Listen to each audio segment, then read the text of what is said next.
গত ৭ই মে ছিল আমার বরের বার্থডে।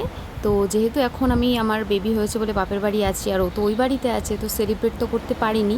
প্রত্যেক বছর জন্মদিনে কিছু না কিছু আয়োজনের জন্য করি, সারপ্রাইজ প্ল্যান করি। তো এই বছরটা ভীষণই ফাঁকা ফাঁকা লাগছিলো যে ওর সাথে নেই, তারপর ওর জন্য কিছু করতেও পারিনি। তো ভাবলাম যে সেটা পরে সেলিব্রেট করা যাক। তো ও শনিবার করে আমাদের সাথে দেখা করতে আসে, তো তাই জন্য শনিবার ওর জন্য ছোট্ট একটু আয়োজন করেছিলাম।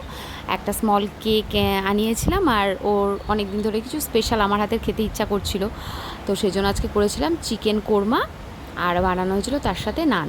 তো গরমের মধ্যে যদিও মানে খাওয়াটা একটু চাপের হয়ে গিয়েছিল শেষের দিকে, কিন্তু টেস্টটা অসাধারণ হয়েছিল। তো রাত্রিবেলা সবাই মিলে বেশ ভালো করে আনন্দ করে খেয়েছি। আর এত গরম পড়েছে, মানে কি বলবো, কেকটা বার করে কাটার সঙ্গে সঙ্গে চকলেট পুরো গলে যাচ্ছে। মানে আমরা তাই বলছি যে বাবা কি গরম, যে কেকটা কাটার অপেক্ষাও হচ্ছে না, এত বিচ্ছিরি গরম। তো এইভাবে আর কি ছোটোখাটোভাবে সেলিব্রেট করলাম। ইচ্ছা আছে পরের বছর আরও বেশি ভালোভাবে সেলিব্রেট করব। আর এখানে দেখো আমরা ডিনার খেতে বসে পড়েছি, প্লেটে ভালো করে সাজিয়ে নেওয়া হচ্ছে।